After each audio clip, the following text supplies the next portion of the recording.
మీకు ఈ వీడియోలో కాంటెంట్ అలాగే నా ఎక్స్‌ప్లనేషన్ నచ్చితే మీరు నన్ను సపోర్ట్ చేయాలనుకుంటే ఆన్‌లైన్‌లో మీరు ఏది పర్చేస్ చేసినా కూడా డిస్క్రిప్షన్‌లో అమెజాన్ ఇంకా ఫ్లిప్‌కార్ట్ లింక్స్ వాడి కొనండి. ఛానెల్‌కి చాలా హెల్ప్ అవుతుంది. ఈ మధ్య కాలంలో మన స్మార్ట్ ఫోన్స్‌లో మనం అన్ని పనులు చేయగలుగుతున్నాం. కానీ కొన్ని హై ఎండ్ టాస్క్స్ చేయడానికి ఇంకా హెవీ అప్లికేషన్స్ ఇంకా సాఫ్ట్‌వేర్స్‌ని రన్ చేయడానికి ఖచ్చితంగా మనకు ఒక డెస్క్‌టాప్ కంప్యూటర్ అవసరం. మన స్మార్ట్ ఫోన్స్‌లో కూడా యావరేజ్ ర్యామ్ కెపాసిటీ మనం చూస్తే ఒక 6 జీబీ ఇంకా 8 జీబీ ర్యామ్ కెపాసిటీస్‌తో దొరుకుతున్నాయి.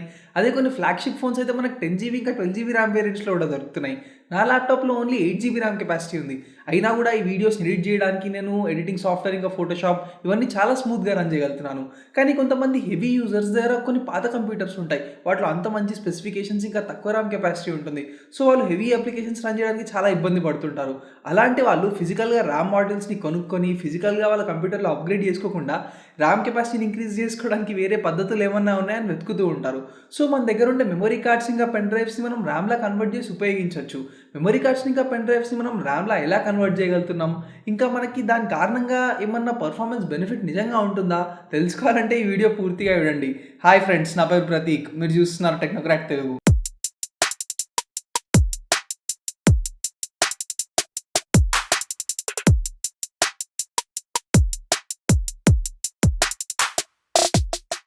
ఒక ల్యాప్‌టాప్ లేదా కంప్యూటర్ కొనుక్కునే వాళ్ళందరూ కూడా ఖచ్చితంగా 2 స్పెసిఫికేషన్స్ చూస్తారు. దాంట్లో ఏ ప్రాసెసర్ ఉంది, అలాగే ఎంత ర్యామ్ కెపాసిటీ ఉంది. ల్యాప్‌టాప్‌లో మంచి ప్రాసెసర్ ఉంటే మనకి ఓవరాల్ మంచి పర్ఫార్మెన్స్ ఇస్తుంది. అంటే దాని అర్థం ఏంటి? అప్లికేషన్స్‌ని ఫాస్ట్‌గా లాంచ్ చేస్తుంది, చాలా స్మూత్‌గా రన్ చేస్తుంది. బూట్ టైమ్స్ చాలా తక్కువ ఉంటాయి. ఆన్ చేసిన వెంటనే ల్యాప్‌టాప్ ఆన్ అవుతుంది, ఆఫ్ అవుతుంది, అలాగే రీస్టార్ట్ అవుతుంది. అలాగే ర్యామ్ కెపాసిటీ ఎక్కువ ఉంటే అప్పుడు మన బెనిఫిట్ ఏంటి? మల్టీ టాస్కింగ్ మంచిగా ఉంటుంది. ఒకటేసారి ఎక్కువ ప్రోగ్రామ్స్ గాని, అప్లికేషన్స్ గాని మనం వాడొచ్చు. మరీ ముఖ్యంగా అవి రీలోడ్ అవ్వకుండా, ఊరికే రిఫ్రెష్ అవ్వకుండా ఉంటాయి. నాలాంటి వీడియో కాంటెంట్ క్రియేటర్స్ ఇంకా హెవీ యూజర్స్ జనరల్‌గా ఫోటోషాప్ ఇంకా అడోబ్ ప్రీమియర్ ప్రో లాంటి వీడియో ఎడిటింగ్ సాఫ్ట్‌వేర్స్‌ని ప్యారలల్‌గా ఒకటేసారి వాడాలనుకుంటారు. సో దానికోసం కొద్దిగా ఎక్కువ ర్యామ్ కెపాసిటీ ఉండే ల్యాప్‌టాప్సే మనకు అవసరం. కానీ కొంతమంది దగ్గర అంత ఎక్కువ ర్యామ్ కెపాసిటీ లేకపోతే వాళ్ళు వెంటనే ఇంటర్నెట్‌కి వెళ్లి సెర్చ్ చేయడం మొదలుపెడతారు. How to increase RAM in laptops and desktop computers అని. సో వాళ్ళకి చాలా వీడియోస్ ఇంకా చాలా ఆర్టికల్స్ కనిపిస్తాయి. వాటన్నిటిలో చాలా టెక్నిక్స్ ఉన్నా అన్నిటికన్నా కామన్‌గా ఒక టెక్నిక్ మనం చూడొచ్చు. ర్యామ్‌ని ఎలా వర్చువల్‌గా ఇంక్రీజ్ చేయాలని వాళ్ళు చూపిస్తూ ఉంటారు. సో వర్చువల్ మెమరీని మనం ఇంక్రీజ్ చేస్తున్నాం. ఇది మనకి మల్టీ టాస్కింగ్ పర్ఫార్మెన్స్ రూపంలో ఏ విధంగా కూడా మనకు అంత బెనిఫిట్ ఇవ్వదు. ఈ వీడియోలో మనం చూడబోయే టెక్నిక్ అంటే పెన్ డ్రైవ్స్ ఇంకా మెమరీ కార్డ్స్‌ని ర్యామ్‌లా కన్వర్ట్ చేసే టెక్నిక్ ఒక జెన్యూన్ టెక్నికే. ఒక సేఫ్ ఇంకా అఫీషియల్ టెక్నికే. ఎందుకంటే విండోస్ ఆపరేటింగ్ సిస్టమ్‌లోనే మనకి ఈ ఫీచర్‌ని డిఫాల్ట్‌గా ఇస్తున్నారు. ఏదైనా storage device pen drives, memory cards మీ ల్యాప్‌టాప్‌కి మీరు ఇన్సర్ట్ చేసి అక్కడ ప్రాపర్టీస్‌లో వెళ్లి చూస్తే అక్కడ మీకు స్పీడ్ బూస్ట్ అనే ఒక ఆప్షన్ కనిపిస్తుంది. ఈ స్పీడ్ బూస్ట్ ఆప్షన్ ద్వారానే మనం ఈ స్టోరేజ్ డివైస్‌ని ర్యామ్‌లా కన్వర్ట్ చేయబోతున్నాం. మన కంప్యూటర్‌లో పెన్ డ్రైవ్ ఇంకా మెమరీ కార్డ్‌ని మనం ర్యామ్‌లా ఎలా కన్వర్ట్ చేసుకోవాలి అది చూసే కన్నా ముందు ఇది ఎందుకు మనకు అంతగా ఉపయోగపడకపోవచ్చు దాని క్లియర్ టెక్నికల్ ఎక్స్‌ప్లనేషన్ ఇప్పుడు చూద్దాం. ఏదైనా కంప్యూటర్‌లో ప్రోగ్రామ్ ఇంకా అప్లికేషన్ ఇవన్నీ రన్ చేయడానికి మనకు చాలా ఫైల్స్ ఇంకా డేటాని సీపీయూయే ప్రాసెస్ చేస్తుంది. సో సీపీయూని మనం బ్రెయిన్ ఆఫ్ ద కంప్యూటర్ అంటాం. కానీ సీపీయూకి ప్రాసెస్ చేయడానికి అవసరమయ్యే డేటా మొత్తం కూడా ఇంటర్నల్ స్టోరేజ్ లేదా దాని హార్డ్ డ్రైవ్స్‌లోనే ఉంటుంది కదా! సీపీయూ చాలా ఫాస్ట్‌గా పనిచేస్తుంది. అంత ఫాస్ట్‌గా ఇంటర్నల్ స్టోరేజ్ లేదా ఈ హార్డ్ డ్రైవ్స్ దానికి డేటాను అందివ్వలేకపోతాయి. సో సీపీయూ టైం అక్కడ వేస్ట్ అయిపోతుంది. అది వెయిట్ చేస్తుంది. అందుకే మనం మధ్యలో ర్యామ్‌ని ఉపయోగిస్తున్నాం. ర్యామ్ టెంపరరీగా ఫైల్స్ అన్నిటిని స్టోర్ చేసుకుంటుంది. అలాగే సీపీయూకి అవసరమైనంత ఫాస్ట్‌గా చాలా ఫాస్ట్‌గా దానికి ఫైల్స్‌ని అందిస్తుంది. సో ఇక్కడ ఒక్క విషయం మనకు చాలా క్లియర్ అయిపోయింది. ర్యామ్ అనేది హార్డ్‌వేర్. మిగతా స్టోరేజ్ డివైసెస్ అంటే సాలిడ్ స్టేట్ డ్రైవ్స్, అలాగే hard disk drive, flash memory, pen drives, memory cards అన్నిటికన్నా కూడా ర్యామ్ చాలా ఫాస్ట్‌గా పనిచేస్తుంది. అందుకే మనం దాన్ని అక్కడ ఉపయోగిస్తున్నాం. సో డైరెక్ట్‌గా మనం కంపేర్ చేస్తే ఒక సాలిడ్ స్టేట్ డ్రైవ్ కన్నా కూడా ఎస్ఎస్‌డీ కన్నా కూడా ర్యామ్ 1000 టైమ్స్ ఫాస్ట్‌గా ఉంటుంది. ఒక హార్డ్ డిస్క్ డ్రైవ్ కన్నా కూడా హెచ్‌డీడీ కన్నా ర్యామ్ 1,00,000 టైమ్స్ ఫాస్ట్‌గా ఉంటుంది. ఏదైనా ప్రోగ్రామ్ మనం ఓపెన్ చేస్తే అది ర్యామ్‌లోనే స్పేస్‌ని ఆక్యుపై చేసుకుంటుంది. అలా మనం ప్రోగ్రామ్స్‌ని ఓపెన్ చేస్తూ పోతే ర్యామ్ మొత్తం కూడా ఆక్యుపై అయిపోయిన తర్వాత ఒక కొత్త ప్రోగ్రామ్‌ని మనం ఓపెన్ చేయాలంటే స్పేస్ ఉండదు కదా! అప్పుడు ఆపరేటింగ్ సిస్టమ్ హార్డ్ డిస్క్ డ్రైవ్‌లో కొంత భాగాన్ని తీసుకొని దాన్ని వర్చువల్ మెమరీలా కన్వర్ట్ చేస్తుంది. సో ఈ ర్యామ్‌లో ఉండే పాత ప్రోగ్రామ్స్ కొన్నిటిని ఈ వర్చువల్ మెమరీకి పంపించేస్తుంది. దీన్నే మనం స్వాపింగ్ అంటాం. సో దీని కారణంగా ఏమవుతుంది? కొత్త ప్రోగ్రామ్‌ని ఓపెన్ చేయడానికి ర్యామ్‌లో ఇక్కడ మనం స్పేస్‌ని కల్పిస్తున్నాం. అందుకే ఇలా జరుగుతుంది. సో మీరు ఓపెన్ చేసే ప్రోగ్రామ్స్‌లో ఒక పాత ప్రోగ్రామ్‌ని మీరు ఓపెన్ చేసి వెంటనే దాన్ని ల్యాగ్ లేకుండా వాడగలుగుతున్నారంటే ఆ ప్రోగ్రామ్ ఇంకా ర్యామ్‌లోనే ఉన్నట్టు అర్థం.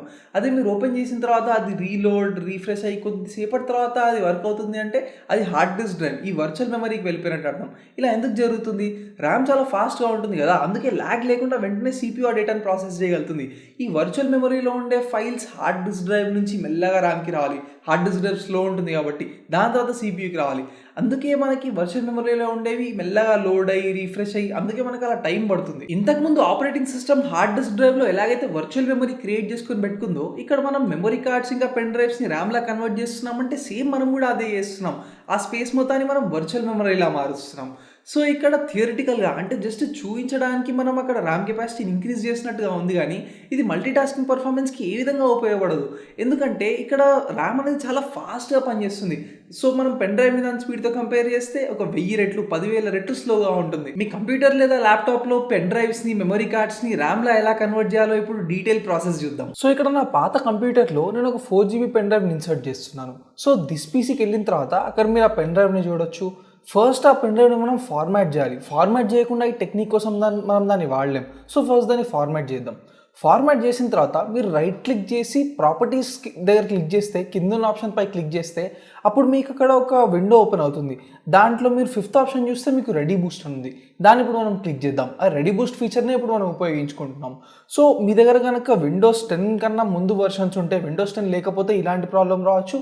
విండోస్ 10 ఉన్నా కూడా కొన్నిసార్లు ప్రాబ్లం రావచ్చు. విండోస్ 10 లేకపోతే ఇప్పుడు మీరు చూస్తున్నారు కదా, ఇలాంటి ప్రాబ్లం వస్తుంది.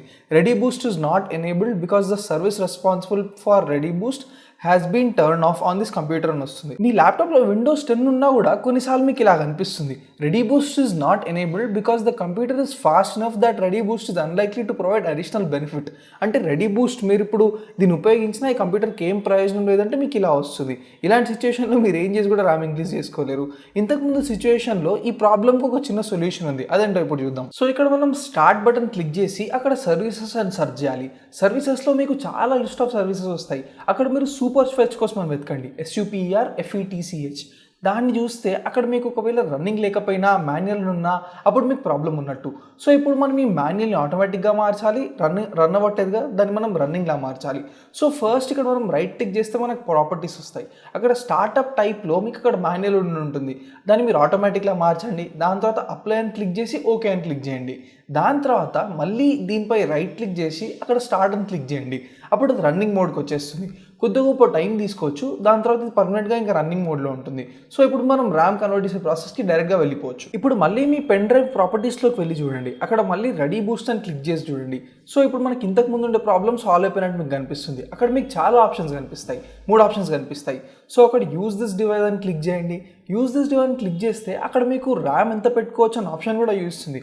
ఆబ్వియస్గా ఇది 4GB పెన్ డ్రైవ్ కాబట్టి దీంట్లో ఓన్లీ 3590 MB అని చూపిస్తుంది.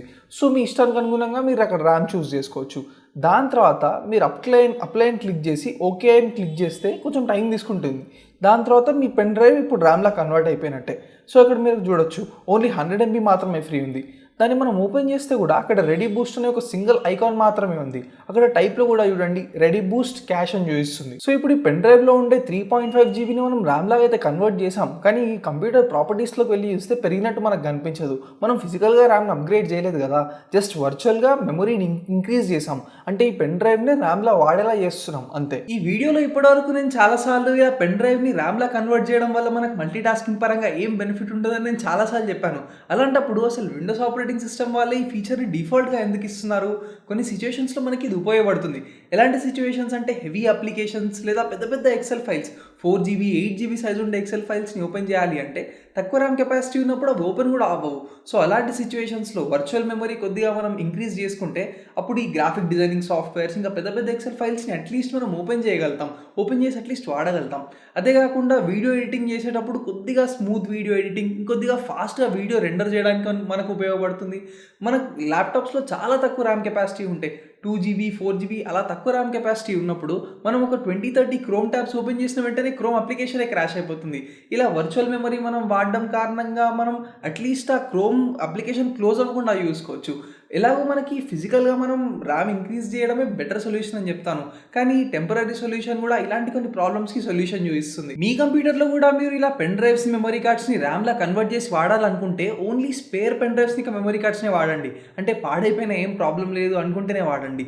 లేదు నాకు మంచి పర్ఫార్మెన్స్ కావాలి, నేను చాలా రోజుల పాటు వాడాలనుకుంటున్నాను అంటే higher class of memory cards అంటే ఇంకా ఎక్కువ ఫాస్ట్‌గా ఉండే మెమరీ కార్డ్స్, ఇంకా higher generation of USB pen drives ఉపయోగించండి. అప్పుడు మీకు ఇంకొద్దిగా ఫాస్ట్‌గా పనిచేసే అవకాశం ఉంటుంది. మెమరీ కార్డ్స్‌లో క్లాసెస్, ఇంకా యూఎస్బీ జనరేషన్స్, వర్షన్స్ అవన్నీ డీటెయిల్‌గా మీరు ఈ 2 వీడియోస్‌లో చూసి తెలుసుకోవచ్చు. నేను ఇంతకు ముందే చెప్పినట్టు ర్యామ్ అనేది హార్డ్వేర్. కంప్యూటర్స్‌లో మదర్ బోర్డ్‌పై ఈ ర్యామ్ మాడ్యూల్స్ మనం చూడొచ్చు. ఇదేదో సాఫ్ట్వేర్ కాదు మనం ఇన్‌స్టాల్ చేసుకొని ర్యామ్ కెపాసిటీ ఇంక్రీజ్ చేసుకోవడానికి. ర్యామ్ కెపాసిటీ మనం ఇంక్రీజ్ చేసుకొని మన మల్టీటాస్కింగ్ పర్ఫార్మెన్స్ ఇంక్రీజ్ చేయాలి అంటే ఉన్నది ఒకే ఒక మార్గం. ఫిజికల్‌గా మీరు ర్యామ్ మాడ్యూల్స్ కొనుక్కొని మీ మదర్ బోర్డ్‌పై ఇన్‌స్టాల్ చేసుకోవాలి. ఎలా ఇన్‌స్టాల్ చేయాలి క్లియర్‌గా ఒక డెస్క్‌టాప్ కంప్యూటర్‌లో నేను మీకు డెమో రూపంలో చూపించాను ఈ వేరే వీడియోలో. ఈ వీడియో అయిపోయిన తర్వాత ఖచ్చితంగా ఆ వీడియో కూడా చూడండి. చాలా మంది వాళ్ళ ఆండ్రాయిడ్ స్మార్ట్ ఫోన్స్‌లో ర్యామ్ కెపాసిటీని ఎలా ఇంక్రీజ్ చేయాలని వెతుకుతూ ఉంటారు. వాళ్ళకి చాలా ఆర్టికల్స్ ఇంకా వీడియోస్ కూడా దొరుకుతూ ఉంటాయి. ఇక్కడ ఎలాగైతే మనం వర్చువల్ మెమరీ ఒక మెమరీ కార్డ్ లేదా పెన్ డ్రైవ్‌లో క్రియేట్ చేసామో సేమ్ స్మార్ట్ ఫోన్‌లో కూడా ఇంటర్నల్ స్టోరేజ్‌లో కొంత భాగాన్ని అది ర్యామ్‌లా కన్వర్ట్ చేసుకుంటుంది. దానికోసం మీకు ప్లే స్టోర్‌లో రకరకాల అప్లికేషన్స్ ఇంకా టెక్నిక్స్ అనిపిస్తూ ఉంటాయి. ఇదన్నా ఒక genuine technique. Windows operating system వాళ్ళే మనకి ఫీచర్ ఇస్తున్నారు. కానీ మీరు అలాంటి అప్లికేషన్స్ ఉపయోగించి మీ ఆండ్రాయిడ్ స్మార్ట్ ఫోన్లో మీరు ర్యామ్ ఇంక్రీజ్ చేసుకుంటే ఏ విధంగా కూడా మీకు అది పర్ఫార్మెన్స్ ఇంక్రీజ్ చేయదు. పర్ఫార్మెన్స్ కొన్నిసార్లు తగ్గిస్తుంది కూడా. అదే కాకుండా ఇంటర్నల్ స్టోరేజ్ మీ స్మార్ట్ ఫోన్లో ఉండే ర్యామ్ డ్యామేజ్ అయ్యే అవకాశం కూడా ఉంటుంది. హెవీ గేమ్స్ ఇంకా హెవీ అప్లికేషన్స్ వాడాలనుకునే వాళ్ళు వాళ్ళ ల్యాప్టాప్లో తక్కువ ర్యామ్ కెపాసిటీ ఉంటే దాన్ని ఇంక్రీజ్ చేయడానికి ఏకైక మార్గం మనం ర్యామ్ మాడ్యూల్స్ కొనుక్కొని దాన్ని ఫిజికల్గా మన కంప్యూటర్లో అప్గ్రేడ్ చేయడం అని వాళ్ళకి తెలుసు. అయినా కూడా కొన్నిసార్లు వాళ్ళు ఆశతో, కోరికతో, కొన్నిసార్లు కకృతితో ఇంకా వేరే టెక్నిక్స్ ఏమన్నా ఉన్నాయా మ్యాజికల్గా మన ర్యామ్ కెపాసిటీని ఇంక్రీజ్ చేసుకోవడానికి అని వెతుకుతూ ఉంటారు. టెక్నాలజీ గురించి అంత ఎక్కువ అవగాహన లేని వాళ్ళైతే కొన్నిసార్లు నమ్మే అవకాశం కూడా ఉంటుంది. సైన్స్ పైన ఆధారపడి నడుస్తుంది టెక్నాలజీ, ఇలాంటి మ్యాజిక్స్ పైన ఆధారపడి నడవదు. సో మీ కంప్యూటర్లో ర్యామ్ కెపాసిటీ మీరు ఇంక్రీజ్ చేయాలంటే ఒకటే ఒక మార్గం ఉంది. మార్కెట్కి వెళ్ళండి, ఒక 5,000 to 10,000 రూపీస్ తీసుకెళ్ళి ఒక 8GB లేదా 16GB ర్యామ్ మాడ్యూల్ కొనుక్కొని మీ కంప్యూటర్ మదర్ బోర్డ్పై, ల్యాప్టాప్ మదర్ బోర్డ్పై ఎంటీ స్లాట్ ఉంటే అప్పుడు దాంట్లో ఇన్సర్ట్ చేస్తే అప్పుడు మాత్రమే మీరు ర్యామ్ కెపాసిటీని ఇంక్రీజ్ చేసినట్టు. ఫిజికల్గా ర్యామ్ మాడ్యూల్ యాడ్ చేసి మీరు ర్యామ్ కెపాసిటీని ఇంక్రీజ్ చేస్తున్నారు. ఇలాంటప్పుడు మాత్రమే మీకు మల్టీ టాస్కింగ్ పర్ఫార్మెన్స్ కొద్దిగా బెటర్ అవుతుంది. మిగతా ఏ సిచ్యువేషన్లో కూడా మీకు అంత పెద్ద ఇంప్రూవ్మెంట్ ఏం కనిపించదు. మీరు ఇప్పుడు వాడుతున్న కంప్యూటర్లో ఎంత ర్యామ్ కెపాసిటీ ఉంది, మీరు ఎప్పుడైనా మీ కంప్యూటర్లో ర్యామ్ కెపాసిటీని అప్గ్రేడ్ చేసుకున్నారా, ఫ్యూచర్లో అప్గ్రేడ్ చేయాలనుకుంటున్నారా, నాకు కమెంట్స్లో చెప్పండి. మీకు ఈ వీడియోలో కాంటెంట్ అలాగే నా ఎక్స్ప్లెనేషన్ నచ్చితే మీరు నన్ను సపోర్ట్ చేయాలనుకుంటే ఆన్లైన్లో మీరు ఏది పర్చేస్ చేసినా కూడా డిస్క్రిప్షన్లో అమెజాన్ ఇంకా ఫ్లిప్కార్ట్ లింక్స్ వాడి కొనండి. ఛానల్కి చాలా హెల్ప్ అవుతుంది. ఈ వీడియో ర్యామ్ సిరీస్లో భాగం. ఒక్క ర్యామ్ టాపిక్ సంబంధించి 25 వీడియోస్ని ఈ సిరీస్లో మీరు చూడొచ్చు. ఈ ర్యామ్ సిరీసే కాకుండా టెక్నోక్రాట్ వీడియో లైబ్రరీలో నేను ఇంకా చాలా సిరీస్లు మీకోసం మీ అవగాహన పెంచడానికి అప్లోడ్ చేశాను. అవన్నీ చూడండి, మీరు చాలా విషయాలు తెలుసుకోవచ్చు. మీరు టెక్నాలజీ గురించి ఏ కొత్త విషయాన్ని తెలుసుకోవాలన్నా కానీ పక్కన టెక్నోక్రాట్ తెలుగు అని కూడా సెర్చ్ చేయండి. ఈ వీడియో మీరు ఇక్కడ వరకు చూసారు కాబట్టి ఒక్కసారి ఈ ప్లేలిస్ట్ క్లిక్ చేసి చూడండి. ర్యామ్ సిరీస్లో మొత్తం 25 వీడియోస్ అన్నింటినీ మీరు ఇప్పుడే యూస్ చేయొచ్చు. మిగతా వాళ్ళందరికీ ప్రతిరోజు సాయంత్రం 6 o'clockకి అలాగే మధ్యాహ్నం 12 o'clockకి ఒక్కో వీడియో పబ్లిష్ చేస్తాను. గుర్తుంచుకోండి, మీ అవగాహనే మీ శక్తి. ఎప్పుడు సైన్స్ నమ్మండి, టెక్నాలజీ వాడండి. Thanks for watching. బాయ్.